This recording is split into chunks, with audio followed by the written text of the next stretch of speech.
Hi, everybody. Welcome to Life Stories Podcast, People Helping People. I'm Shara Goswick, your host. Today on the podcast, I chat with Jodie Goldberg, who is the founder of Fleurish Consulting. Jodie works with people and with companies to create connection at events and retreats. You know, it's not just about getting the work done, though that is important. She teaches people how to be connected, how to listen to one another, and make it feel more like a team instead of individuals just coming in to do what needs to be done. We had a great conversation. She is so much fun, and I think she would be wonderful at your next retreat or event. Thanks for being here today. Hi, good Hi. Good morning. morning. How are you? I'm Yeah. so excited and so honored. Thank you so much for Well, having you are me. so sweet.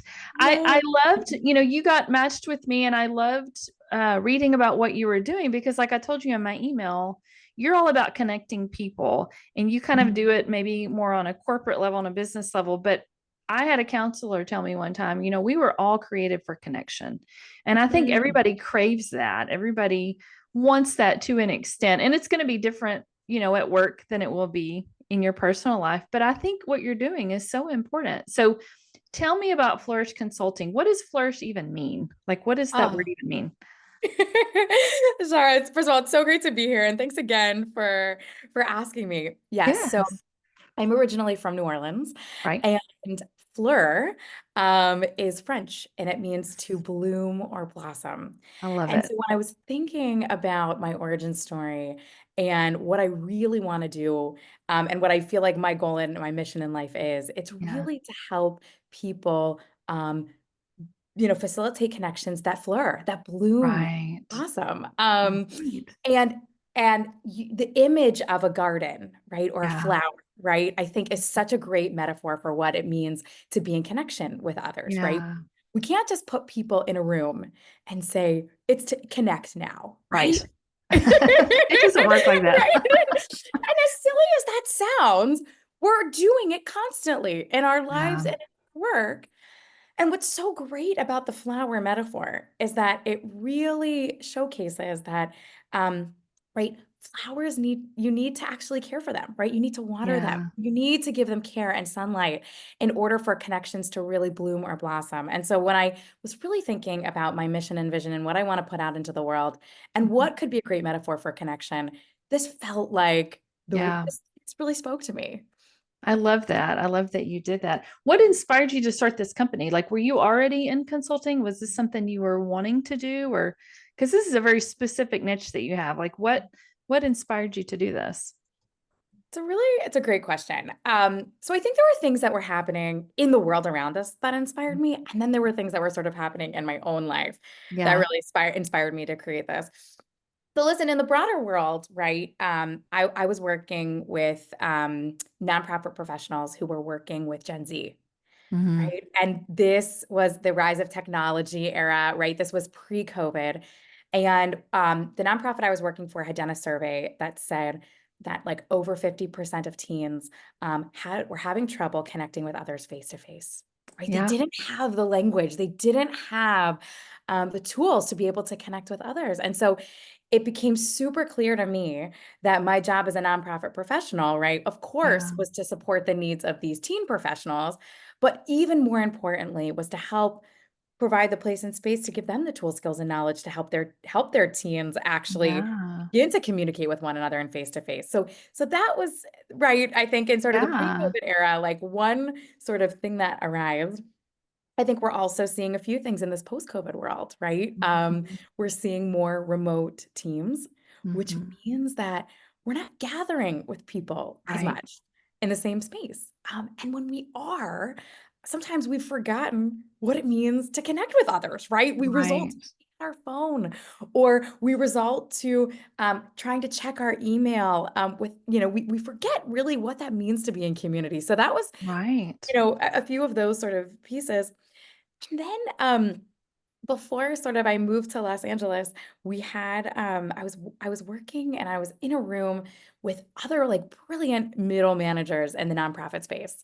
And we Mhm. did an exercise where people were asked to put on a sheet of paper like what's one question you want to mine from the wisdom of the group, right? This was such a rich, diverse, great Oh, group. yeah. And almost half the group asked a question like, I'm leading a meeting I'm leading a conference, I'm leading, some sort of gathering. I need an icebreaker, right? Yeah. And icebreakers are great, but what they really, I think, were trying to say is, I need a relational strategy, right? Yeah. Um, and I realized so quickly that here are these brilliant mid-level managers. They're so bright. They're the future of our world, of our nonprofit world. And yet this is where they need support. And so I really realized that there's a real need here uh, Yeah.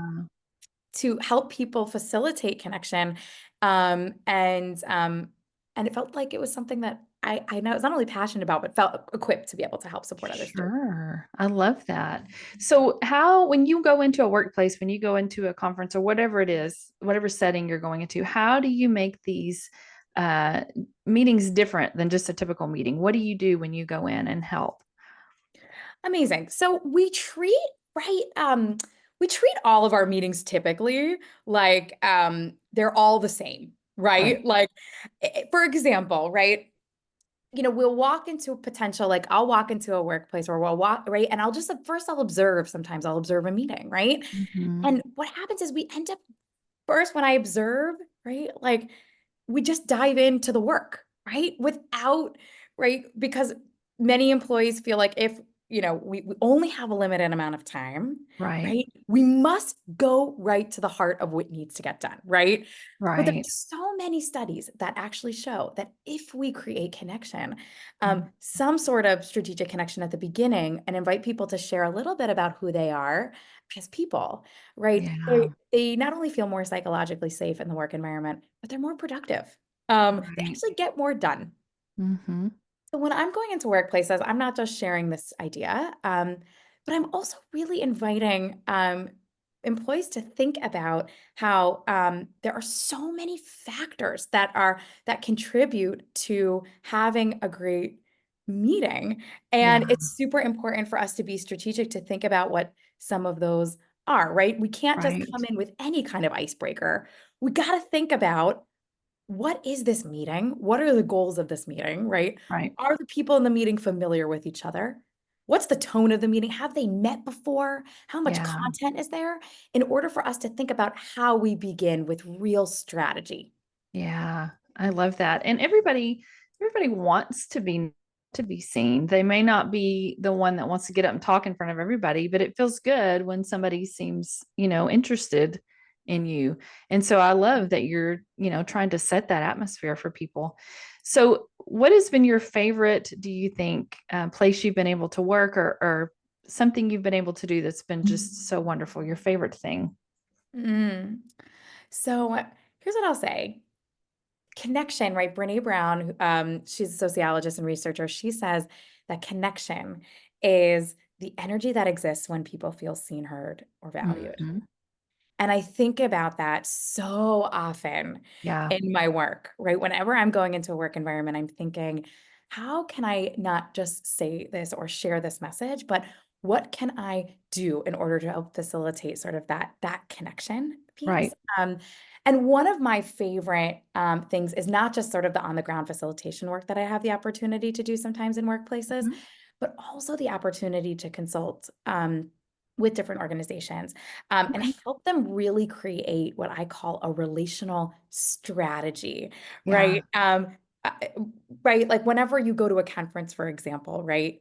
We think that we go to conferences to hear a great speaker, right? And that's awesome, right? When we Yeah. hear a great speaker, that's great. But really, right? We come for content, but we stay in that community for the people, for the other people. Right. And so one of my favorite things to do and one of my favorite projects that I've worked on is helped an organization take a conference where they knew they had all of the content ready to go, help them develop a relational strategy for the conference. Like, how do we make check-in, right? A moment that we feel is really transactional. Right. How do we make that really engaging, right? Yeah. By doing maybe live polls or creating a bingo card for people to be able to start networking with each other while check-in is happening, or creating a raffle, or doing fun relational activities to make Yeah. that moment that feels transactional super relational. Yeah. Or um, how do we make time in between sessions really engaging, right? A time Yeah. where people typically are looking on their phones or their emails, right? They're like, I'm too busy to be in connection, right?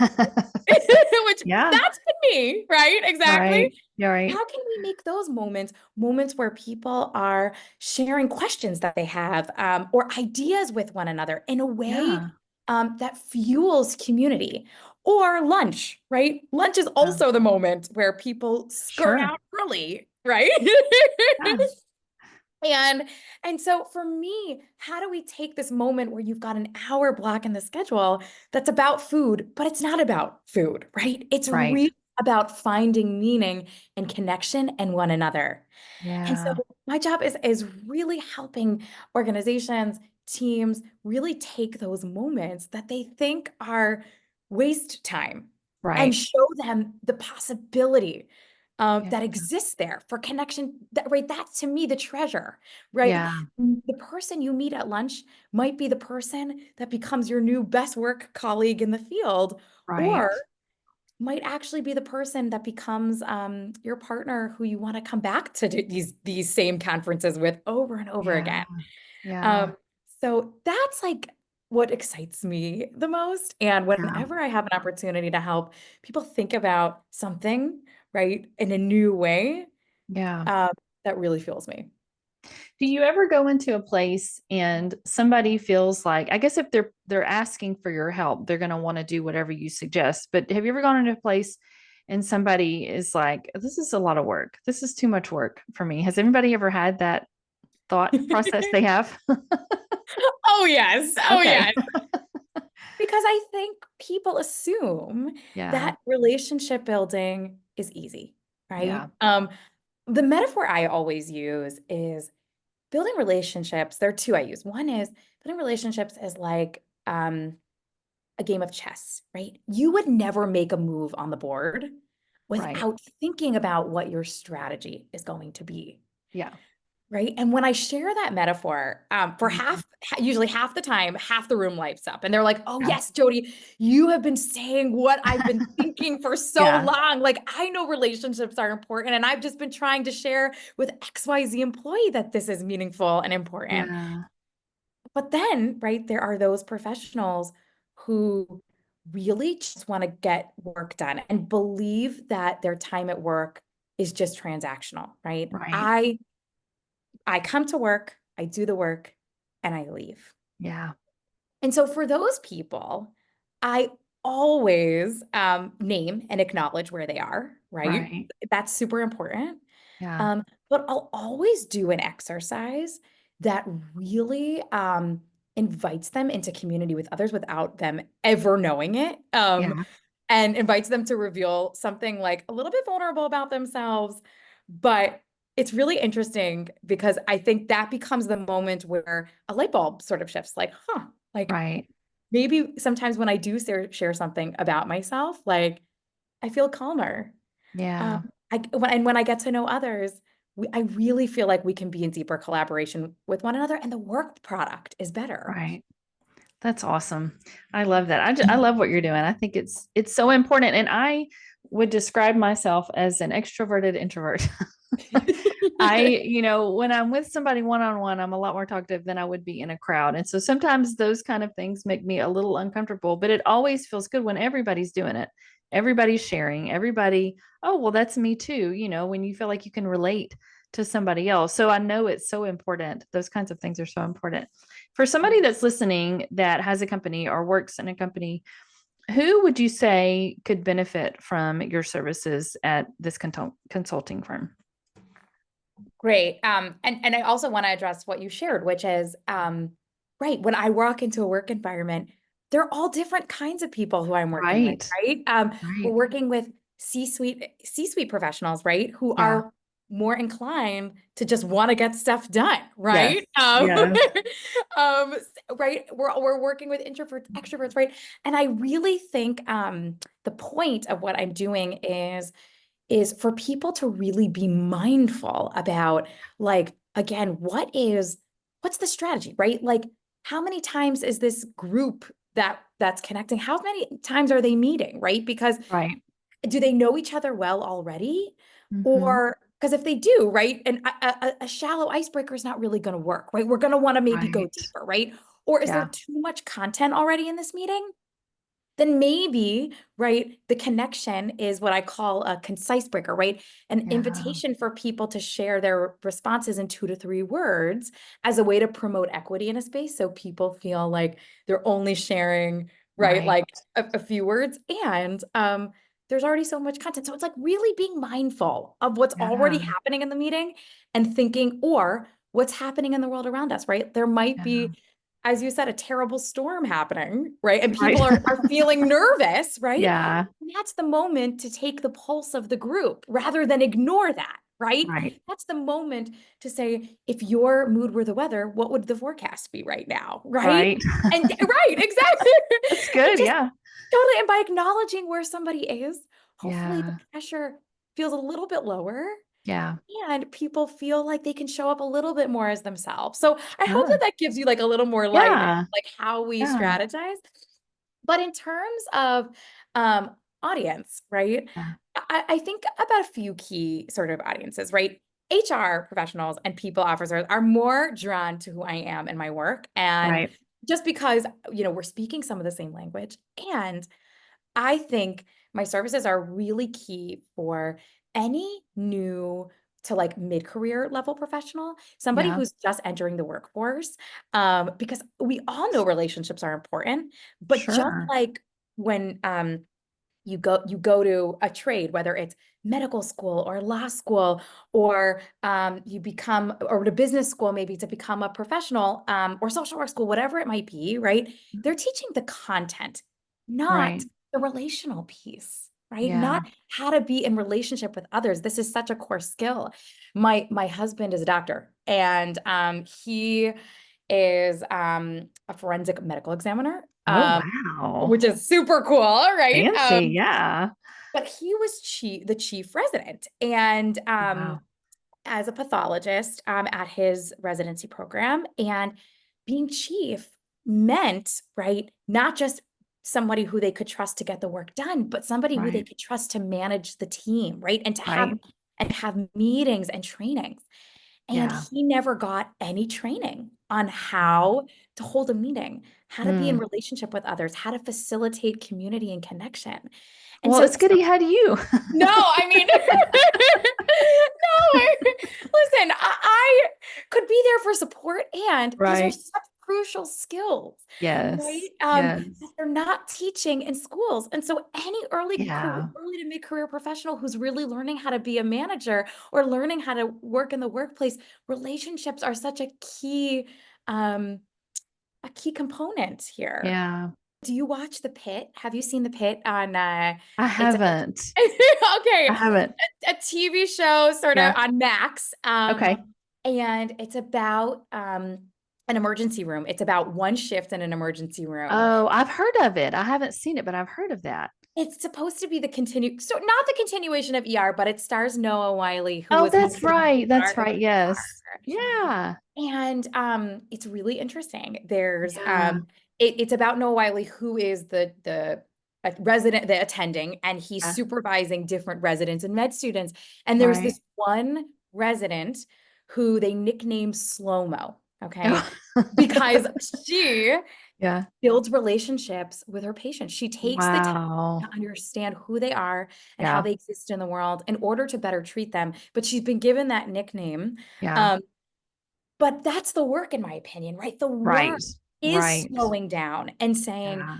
what's important is how the people in my team, on my team, feel seen, heard, valued, and Right. supported, right? Because when they feel that way, then they will approach their work with curiosity. They will Yeah. approach each other with curiosity, Yeah. and they will be, like their work product will be better, right? Like it's we would never, right, tell a young child when they're crying, right, to go and go hug somebody, right? Like Right. that's right. Like we first give them the support and love that they need. And it's the Yeah. same thing for our teams, right? Yeah. Yeah. I love that. Somebody that maybe can't use your consulting services right now, but they have a team of people that they've got to work with. What is one thing that they could do to make a difference, make their next meeting a little bit different? Yeah. I think first is recognizing the importance of connection, right? Yeah. And when I say connection during a meeting, sometimes the connection, I think you should always start with some sort of connection, right? Yeah. Definitely not the same one every time, right? Right. Right. It's Right. really important. I've sort of been sharing these factors, right? Like really consider, right? The meeting that you have upcoming, how many times are you meeting? And are you meeting one time or many times? Right. What's the tone of the meeting, right? Is it serious or more playful? Yeah. What are the factors? Are there things happening internally with an organization or externally in our world that might impact the meeting? Um, Yeah. right, really think about some of these key factors in order to determine like how might you want to begin and what might that Mhm. connection really look like? And I'm working on a framework now and actually a card deck that Oh, helps cool. people consider some of these different factors and then Yeah. actually choose a relational strategy that matches Wow. the factor that they're thinking about. Oh, So that's cool. that's going to be coming out really soon, which I'm really excited. I'm in the process of Yeah. developing. And I also think it's important to consider not just connection at the beginning of the meeting, but think about the middle and end of the meeting as key connection points, right? Hmm. Sometimes if you create 2 to 3 minutes of creating some sort of pulse check in the middle of a meeting, right? Yeah. That just invites the facilitator to take the pulse of the group and figure out where everybody is, right, in a creative Right. way. Or to think about the end of a meeting as an opportunity to surface not only what happened, but Yeah. and maybe what people are taking away, but what this meeting may be inspired in them as they go forward Yeah. throughout the day, right? Yeah. So connection can happen, right? We just have to be intentional about where we build it in and how we build it in. So if somebody wanted to sign up for you to work with them, how would they do that? It's a great question. So first of all, you can find me on LinkedIn. I'm sharing little tidbits around connection and how to build in connection into your meetings daily. So follow me on LinkedIn. Also check out my website, www.flourishconsultinginc.com. And would be thrilled to talk to you to help you, think about what it is that you're already doing that's really great, that's elevating connection in your community and just Yeah. help you develop a strategy that can help you deepen your connections between others because it's really a Perfect. skill. And we all have that innate with us. Sometimes we just need it to be pulled out. Yeah, absolutely. Is there anything that I did not ask you about that you want to tell me about? No, I first of all, thank you so much for having me. It's really such a wonderful opportunity to be able to connect with you and tell you a little bit about who I am, a little bit about what I do, and a Yeah. little bit about how I think about some of my work. Um, no, I'll just share the sort of framework I'm working on, Yeah. which maybe, we can find a way to add into Sure. some of this is really thinking about some of those factors that I mentioned, but I call them dice. So there'll be a set of called dice cards, just like when you Right. roll a die, um, and it lands on something new or unexpected. These might be icebreaker sort of questions that invite you to share Right. something new or unexpected about yourself, right? Spice cards, right? So just like when you add spices to a dish, right? It adds depth of flavor, depth of Right. nuance, right? And unless you're cooking some Indian dishes, you would almost never put spices on the Right. pan first, right? Otherwise they'd Right. burn, right? Yeah. These are questions that invite us to go deep, right? Okay. And if you're in a meeting, right, you never ask a spice baker question or spice questions, right, for a group that's meeting for the very first time, right? Like Right. it's really thinking about these strategically, right? Slice cards, right? Just like when you slice something open and Hmm. the exterior looks different than the interior, right? Like maybe you Wow. think of an avocado or a lemon. Yeah. These are questions that invite us to share our feelings or emotions, right? Sure. If your mood were a song, what would be playing on the radio right now, right? Right. Something like that that invites you to get creative. Advice questions, right? Questions that invite you to share your perspective or wisdom with others, right? Because when we share our perspective with other people, right? We learn something not only about them, but around the world, about the world Right. around us. So Yeah. these are some of the framework that I'm sort of playing with to help us think about a strategy for how we engage with That people. is very cool. I love that because those are all important. Those are all they're all great ways to unify people and get them talking. And I love it. I think that's so cool. Thank Well, you. when this is done and edited, I will send you a link ahead of time if you'd like to watch, and I'll send you a graphic to share if you'd like to share. And I'm going to find you on LinkedIn. I didn't realize you're on LinkedIn, so I'm on there. So I'll connect with you on there. But I am so honored to have talked to you today. You were so fun. And I know if you were coming into my job doing what you're doing, I would be so excited because you're just fun. Thank you. I feel so loved. Thank you so much. It's such an honor to be here. And I'll leave you with like the relational work is the work, right? Yes. This is the work of our workplaces, but it's really the work, the work of our lives. Yes. So thank you for this opportunity. These are the moments that get me excited, the opportunities to Uh, connect with people who are doing great work like you, who are sharing wonderful stories like you. This to me is the work. Thank So you again. I have loved this. This has been wonderful. thank you. Thank you so much. Thank you. And yes, feel free to share a link whenever you're done and just appreciate Okay. the opportunity to be featured. Absolutely. You have a great day. You too. Okay. Bye bye. Bye.